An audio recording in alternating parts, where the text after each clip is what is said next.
Welcome to Empowered Heart to Heart, where you'll hear messages of hope, conversations that heal, and interviews that empower.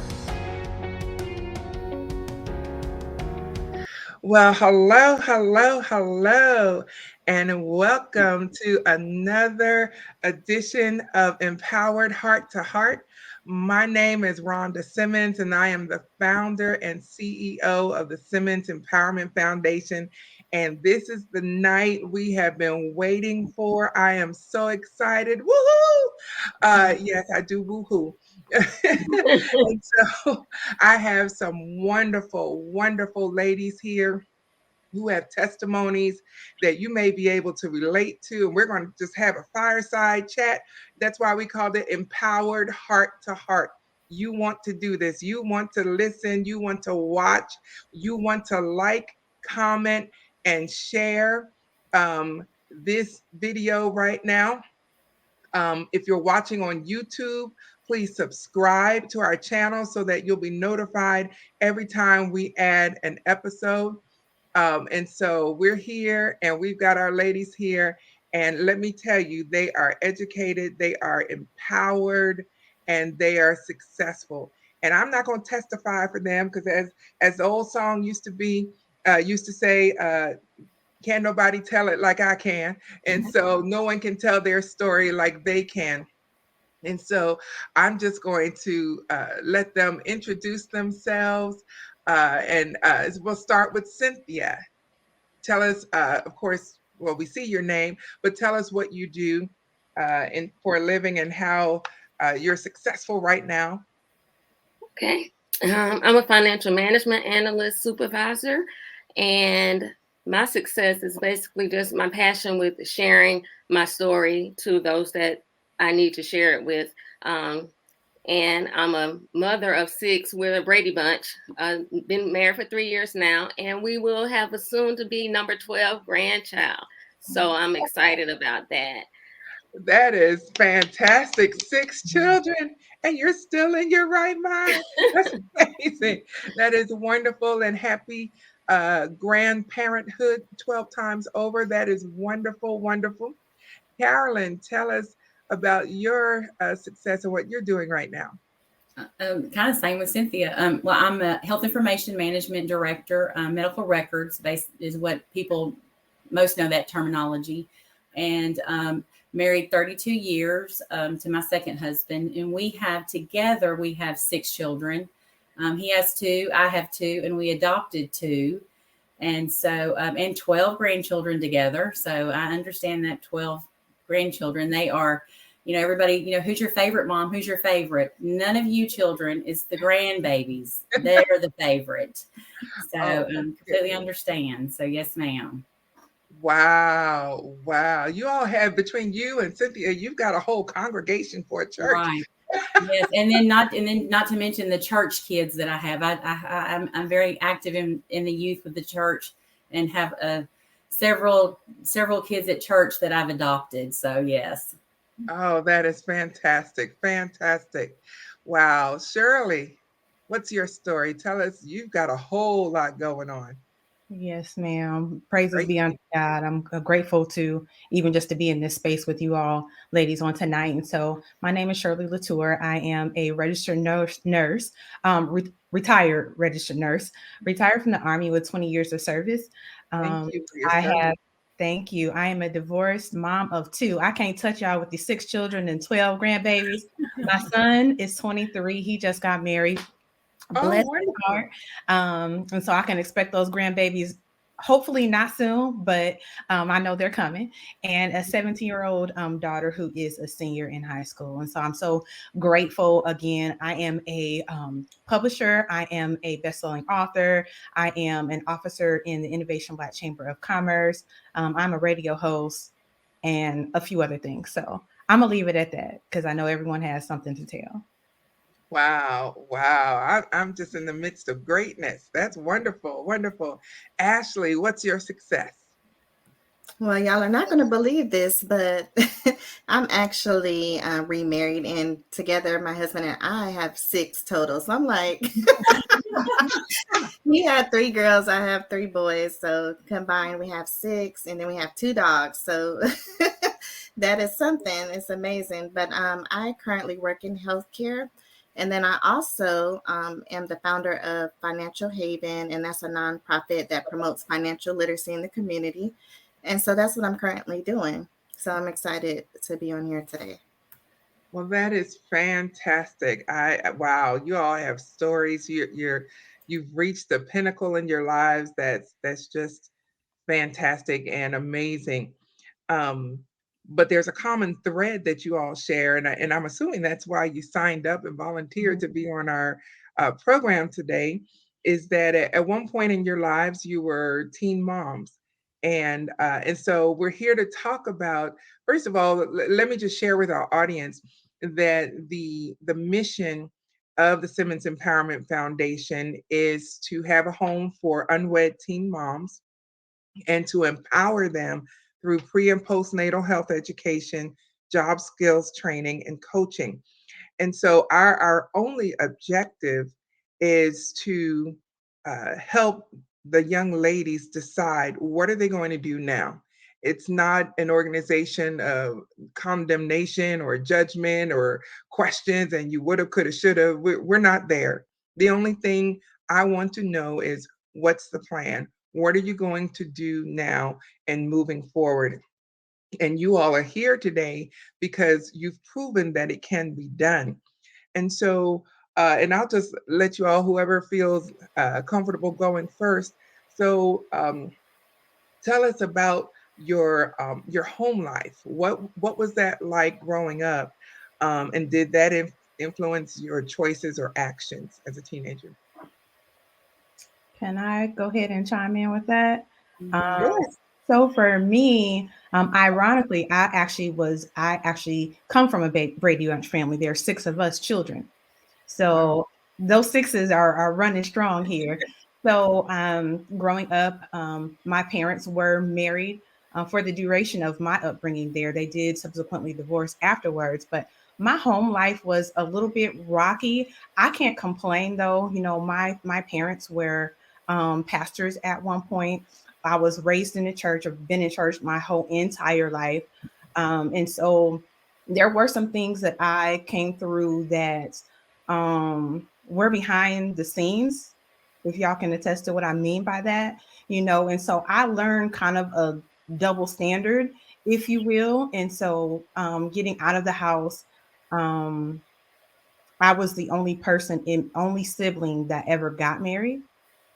And so, and I realized what those things were, but coming through that type of environment, as far as learning one thing and seeing other things, it made me want to get out of the house. And hence, I joined the Army 10 days out of high school. I left home and I never looked back because I wanted something different.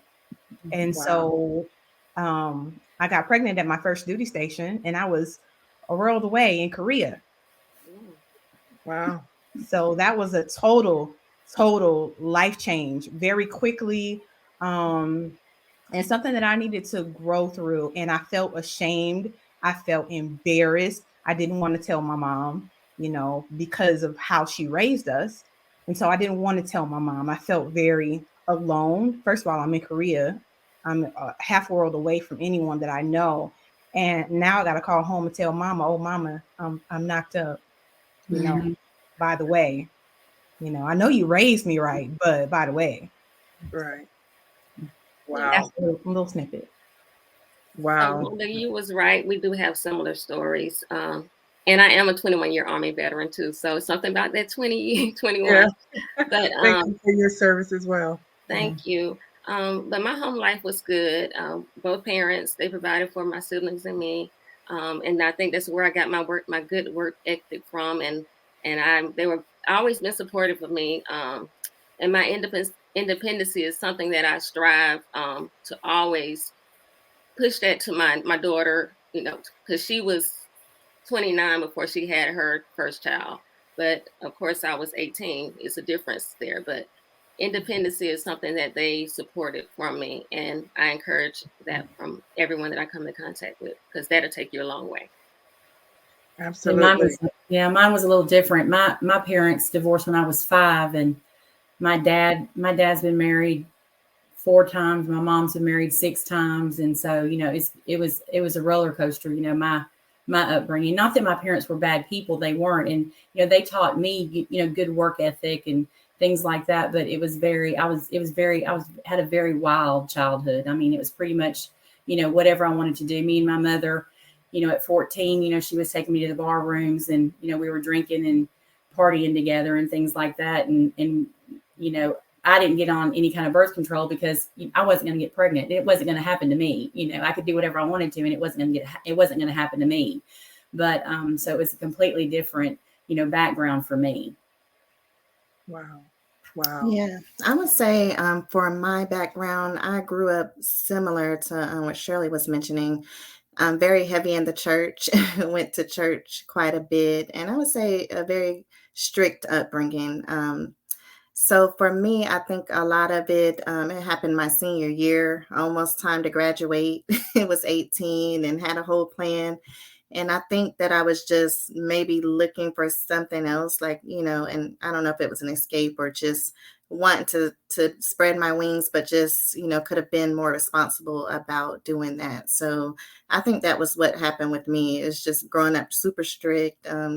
In the church, and you do experience that shame because you don't want to let your parents down, and you just feel that feeling your life is about to change forever, which it definitely does, for sure. Wow. Just listening to your stories just makes me realize, I grew up in a very traditional apostolic church, and just, there were lots of traditions, and tradition has its place. Um, but there are just some things you never talked about. Um, and now what I'm finding is we've got people around us from all types of backgrounds, all walks of life. And as the church, we've got to know how to love all people and how to reach out to people, because truth be told, every person here on this show and watching us, we have all made choices that we'd rather not discuss. That I can honestly say, well, that wasn't my brightest moment, you know. And so again, I say the plan is always, what do I do now? How do I go forward? And I appreciate you all sharing your background. And so when you think back to the time that you were pregnant, as a teenager, as a young woman, I mean, your life is changing instantly. What resources did you need back then that you may not have had access to?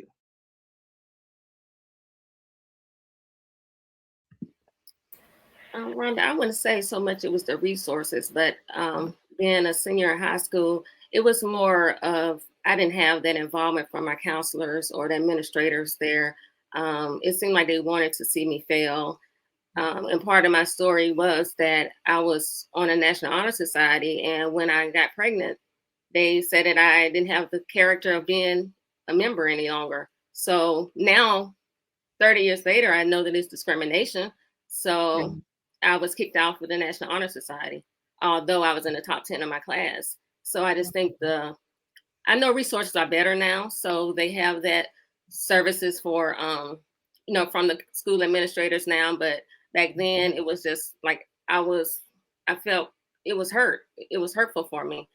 And another thing I think is just need to be more, and this is another part of my story, more awareness in the homes and the community for domestic violence and sexual assault. And there are resources for that, but some people just don't choose to tap into them until it's too late. But awareness is something that I passionately am about, being a victim advocacy for the nation.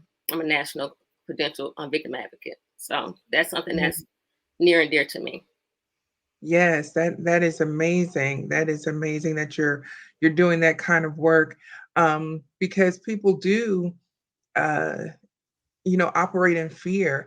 I've interviewed other people where they talked about how they were shamed by their families, Um, you know, two ladies that I interviewed even said that their families just totally turned their backs on them, and that was a part of their custom, their culture, because the thinking was you need to learn your lesson, and I mean, I get it, but I don't get it, at a time when a young lady needs help the most.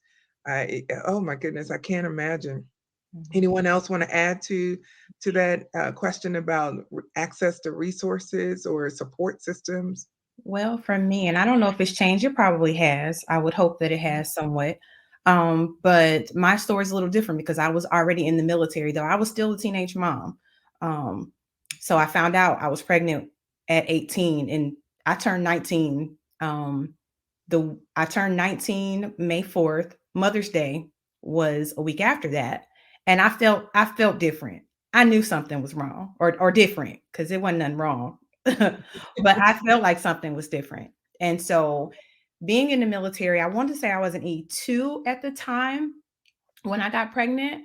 Um, but when I went to go get resources, as far as because I was still in the barracks, big Mhm. stomach and all, they said I couldn't move out until a certain frame. So they sent me back to the US at 5 months because I couldn't deliver my baby overseas at given time. I don't know if they do now or not, but they sent me back to the US. I was at Fort Carson staying in the barracks, and they told me I could not move out until I can't remember what month it was or how many weeks, 7 or 8 months, but I was huge.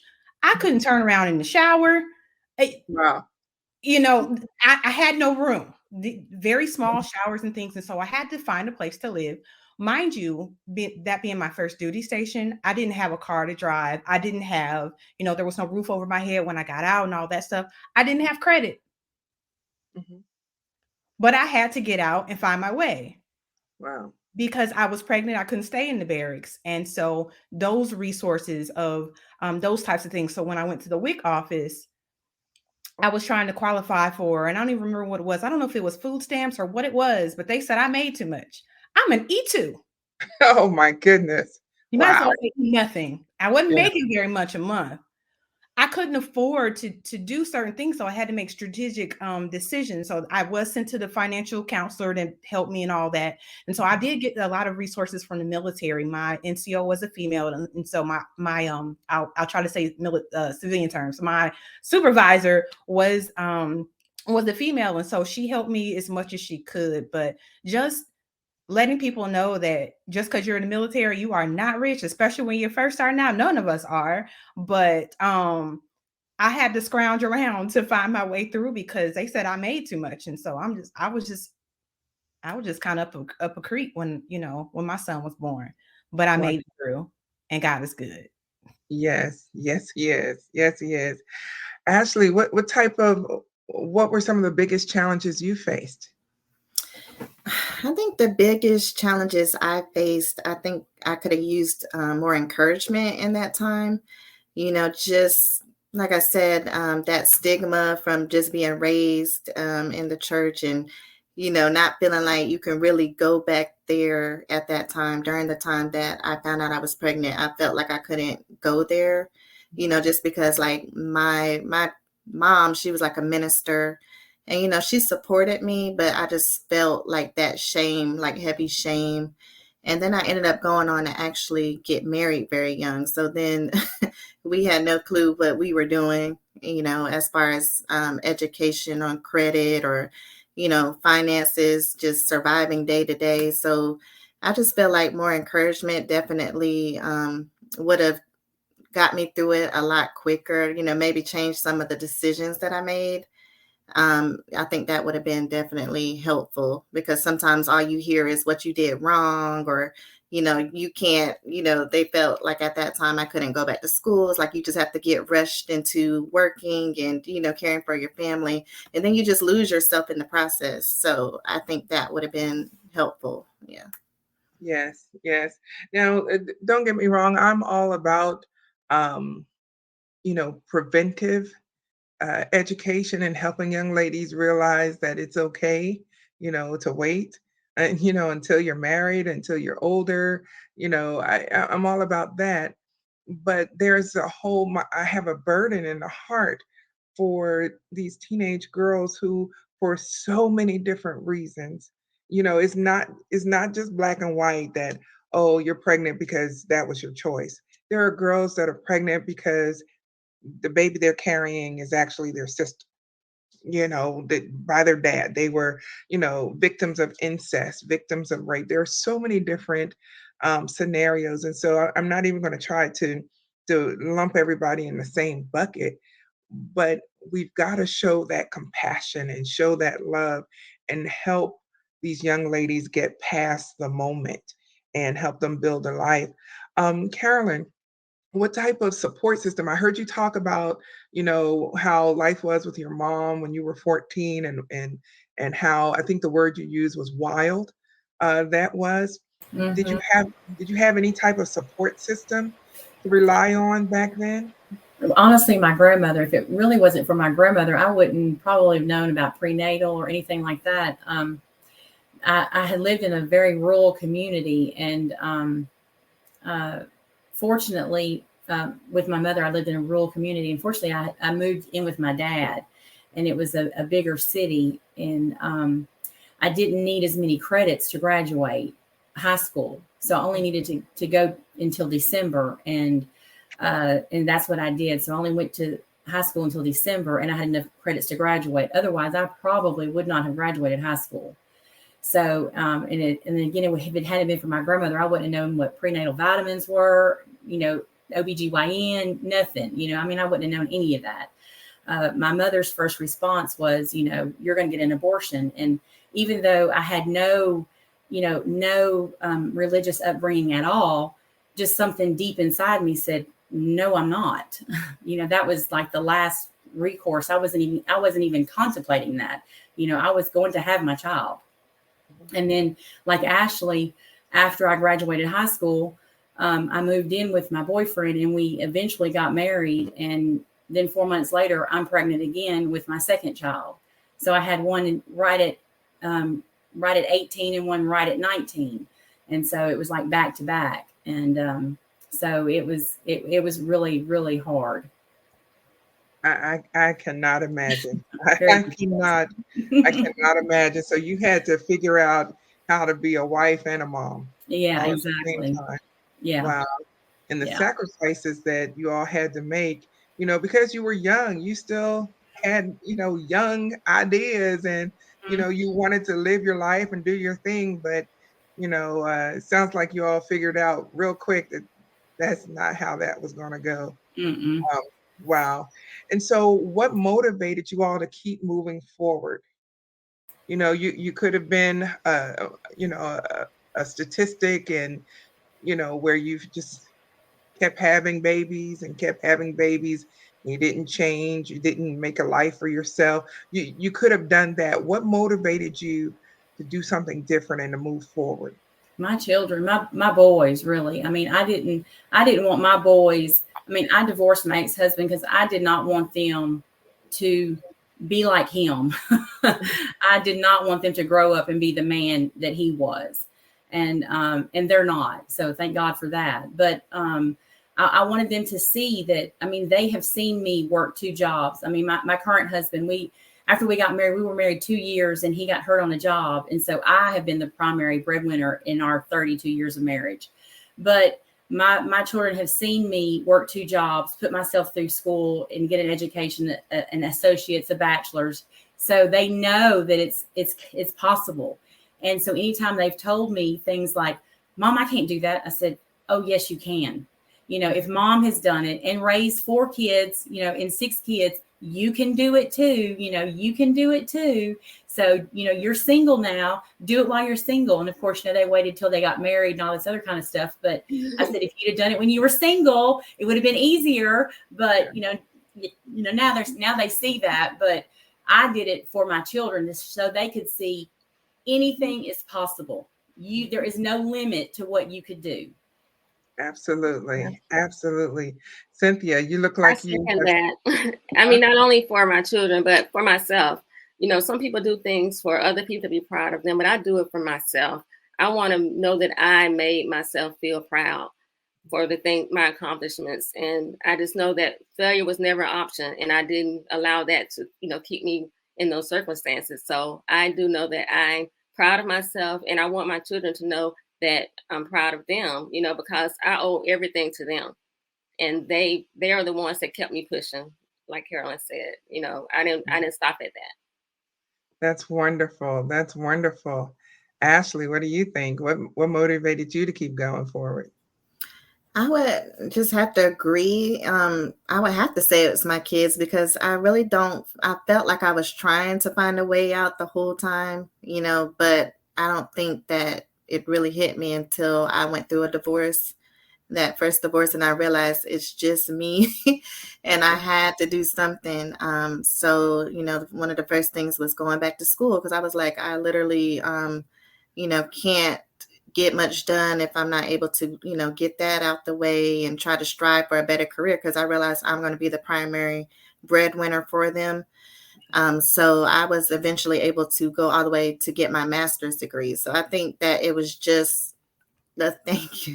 I just think that my boys, I have 3 boys. I knew when it comes to boys, with sons, we got to do right for them so that they can set a great example for their future families. So I definitely give my kids the credit for that. Yes, absolutely. Absolutely. So, one of the things is, and one of the things that I'd like to actually, I just lost my train of thought, but I got it back. One of the things that you all said so far is how you pursued your education. And that is so vitally important, because it's, in my opinion, education is life. It is our ticket out of so many things. It is amazing how just going through education and having the tenacity to get your degree, it changes how you think, it changes how you view the world, it changes how you view yourself. And just to put a little plug in there, the Simmons Empowerment Foundation, we're even offering a scholarship for teenagers. And I got it approved by the board. It's $1,000 scholarship. And if anyone is watching, they can text the word graduate to 33777 to get the link to the scholarship application. We want to be a blessing to someone. We want to help someone. And so it's so important that we help our young people pursue their education. I'm not even concerned about what they want to be. Just get your education. Just go. Just go. There's something about the process of going that changes you. And so, also, I wanted to ask Shirley. So, here's one of my key words to the Simmons Empowerment Foundation is empowerment.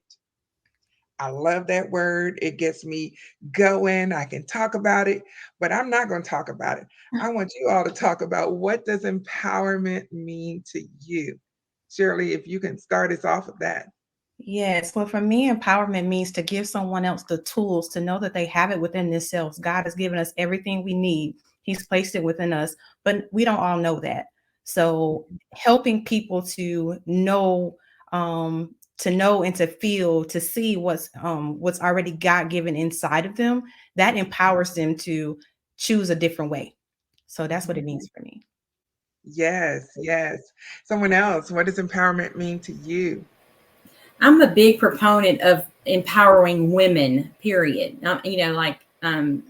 Just from past experiences with my ex-husband, domestic violence, but I'm a big proponent of empowering women. So anytime you can, push another woman, just like in education, anywhere, just push them to do better, to go more, to broaden their horizon, to make them think positive. To encourage them. That's what I think of empowerment. Empower them to think so much better of themselves, just to always think positive about themselves. Yes, yes, absolutely. Cynthia, you look like you're sitting on the edge of your seat. No, that we all have the same story. And like I said, you have to provide the tools. But to me, it's just instilling in them to never give up, even though they may feel like they want to. and inspiring themselves to surpass the potential that someone else has placed on them. So personally, I just think that if I strive for excellence and I fall a little short, guess what? I'm almost there. So to me, it's just striving for excellence. Yes, yes, absolutely. Go ahead, Ashley. I would just say for me, I would just add rise above, because all of us have, the circumstances, but we just chose to rise above. So I think being empowered is just stepping outside of what you see and your reality and just rising above that to get to that next level that you want to get to. Yes, yes, absolutely. So if you had to send a message to your younger self, what would it be?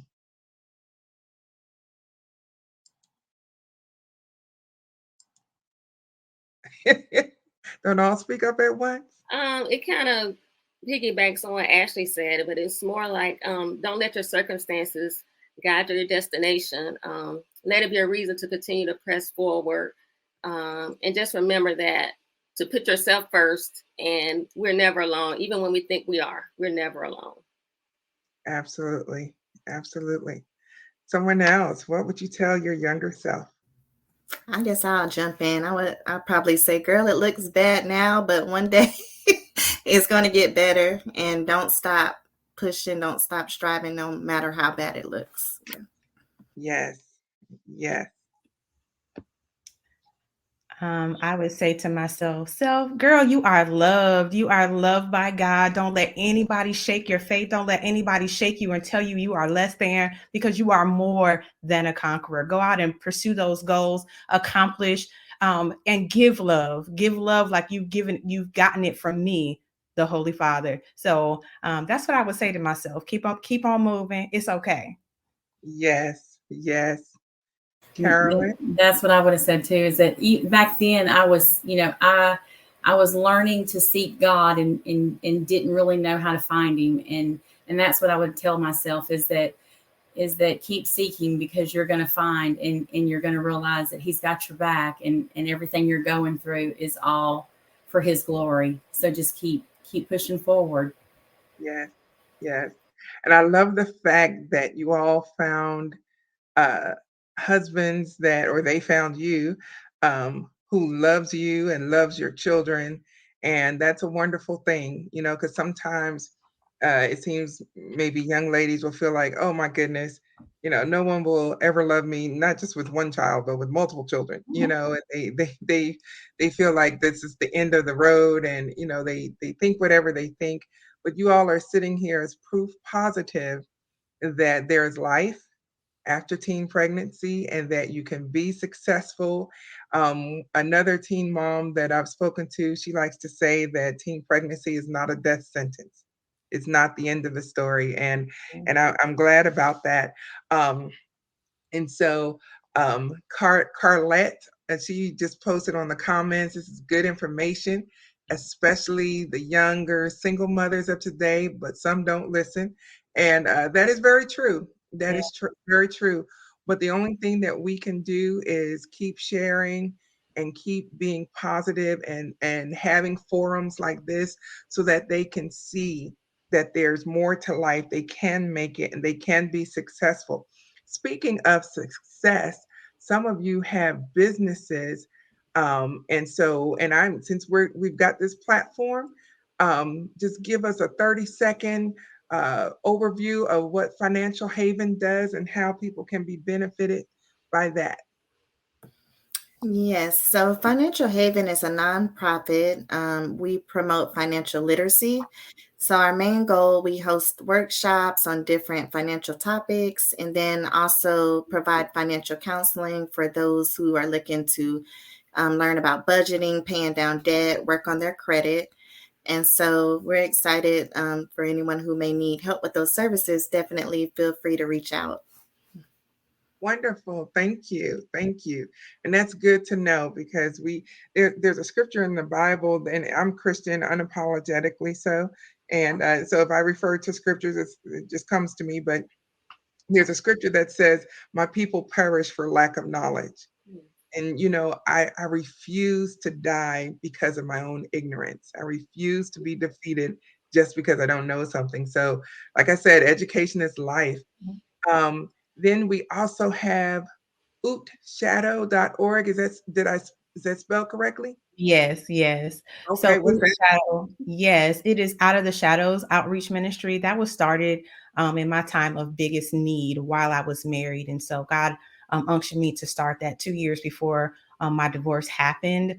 But he was preparing me. And so I reach out to young women. I have, conferences, COVID kind of shut things down a little bit, but as things are opening back, I minister and help young women, I identify who they are, because we get lost, and my one of my biggest things is to give scholarships to children of single moms, and it could be a single dad as well, because there are some dads out there who are raising their children. So my hat's off to them, but my primary focus is for women, to help them to know who they are, because a lot of times we come through so many different roles, but who are we without all that other stuff? And so that is my focus. And just stay tuned, for more doors opening for Out of the Shadows. But the website is Oot Shadow. And yes, it is spelled correctly there. Well, good. That is exciting. And not to kind of veer away from what we've been talking about, but when you speak of divorce, I can testify about that, and I'll sum it up in one sentence. I am married now, and this is my second marriage, but I married my ex-husband, and I'll explain in one sentence. My ex-husband and I, have known each other since the age of 2, and I won't tell you that I'm 20, but we've known each other. I'll just tell you, we've known each other over 50 years. We were married for 7, we were divorced for 12, but God brought us back together again. And I know everybody can't have that same testimony for whatever reason, but I know the pain of divorce. I know oh my goodness, I know how that feels. Um, but I know God to be a healer. And if I understood what you were saying correctly, Shirley, you help women, divorced women, heal and get through that process. Not just divorced women, but we all, even married women, Mhm. sometimes we don't know ourselves. So it's not necessarily geared towards the divorced woman, but any woman can benefit from these, I don't want to say sessions, but these events that we have. Yes, yes, that is wonderful, wonderful. Thank you for the vote of confidence, Destiny. Yes, teen moms, they can do it. Absolutely. That's my daughter. Oh, okay. Hey, shout out. That's wonderful. Thank you for watching us and supporting your mom. That's what I'm talking about. That's wonderful. All righty. And so I think we have a couple of more businesses. I told you these were successful women. There's one more. Here we go. See if I get that. Rain.org. Well, that's not my website, but I told you I do victim advocacy work, and that is the national website for reporting assaults and things like that if you need to seek assistance.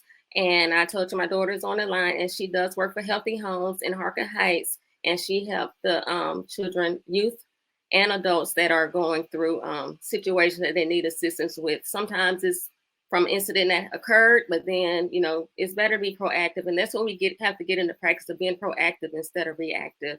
And that's Absolutely. my mother-in-law is chatting in as well. Okay. Carlette is your mother-in-law? Yes. Mhm. Yes, thank you so much for chiming in. I appreciate it. That's great. That is great. Well, let me make sure I haven't overlooked anyone. I think I got everybody. Um, I will let you all in on a little secret. I haven't put out the announcement yet, but I am so excited. The Simmons Empowerment Foundation is planning a community baby shower. Um, and so, not that we're, trying to encourage teenage girls everywhere to, go have a baby, but if you're pregnant, you're pregnant, and so you're going to need some help. And so we're going to have a community baby shower. We're working out the logistics. I'm expecting it to be the end of November, and so you'll hear more about it. And trying to get some folks, some more folks involved. But I'm just so excited because there's an old hymn that says, "If I can help somebody as I pass along, if I can cheer somebody with a word or a song, if I can show someone that they're traveling wrong, then my living will not be in vain." And so that's what we're trying to do. We're trying to help by any means necessary. And I am so glad. I'm going to show these websites again. We can get involved, go to these websites, because these are the women here on our show who are working so hard in their respective areas to try to help other people. And so get involved, see what you can do. Even if it's something as simple as donating. Your donations are tax deductible to these charitable organizations. Um, get involved, do what you can do. Oh, thank you. Thank you. Folks are wanting to get involved with the baby shower. That is wonderful. And I will just say this to our listening audience. Thank you. That these ladies, these are not just people that live next door to me. These ladies are all over the country.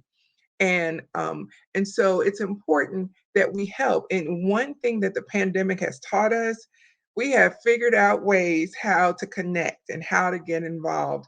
And so there are so many things that can be done to support each other in what we're doing.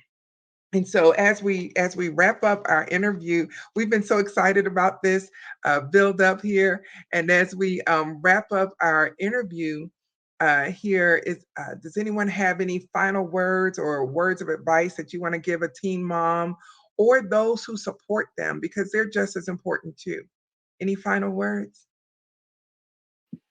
Yeah, I would just say keep those people that's good for you in your corner. We don't need any negativity. We don't need people just to be along for the ride. We need somebody that's there to support you in your efforts and to do better. So just encourage yourself and go for your dreams, strive for your goals. It's not the end, it's just the beginning. Yes, absolutely. Anyone else? I would go. I would say do something every day towards that goal, just to piggyback on what Cynthia was saying. Set a goal, but break it down into little steps, and each day do something every day to work towards that. So that way you're not overwhelmed. Just don't stop believing that you can get where you're trying to go.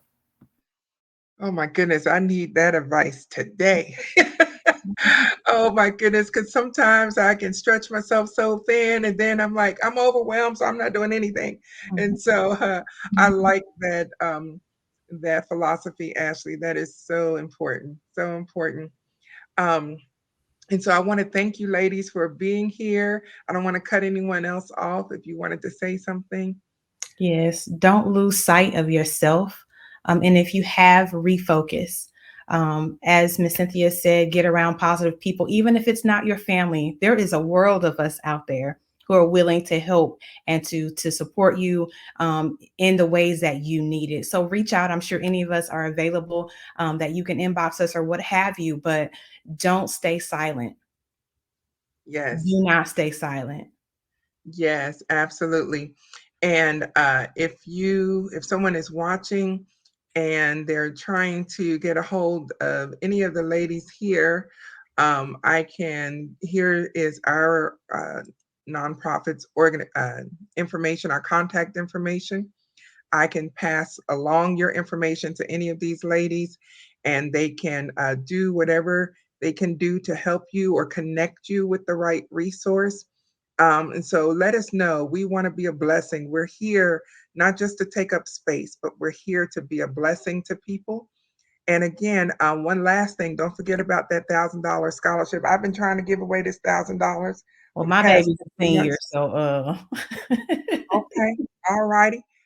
So text graduate to 33777 to get the link to the scholarship application, because we want to be a blessing. We want to help people. And that's what it's all about. Ladies, I thank you so very much for being here. And thank you to everyone who's been watching and commenting. I'm so excited. This has been great. Yes, Miss, I don't want to pronounce it wrong, but Miss Curry said, Monet, that's my niece. Okay. Monet, beautiful name. She said, y'all did a great job. Thank you for the information. Yes, I tell you, y'all are rock stars and you know what to do. And so I'm real excited. Carolyn, I will probably see you in January at our church conference. And so, Miss Shirley, I see you all the time. So, but thank you, ladies, for being on the show. And we appreciate you, you all for being here. And Thank if you'll you. just, yes, thank you. And if you'll hang out just for a moment, we're going to wrap things up. Thank you so much. I'll be right with you. So we are just so glad to have our guests on the show today. It has been wonderful, wonderful. I tell you, you just never know who's in your community, who's in your church, and the message of hope and the empowerment that they have within.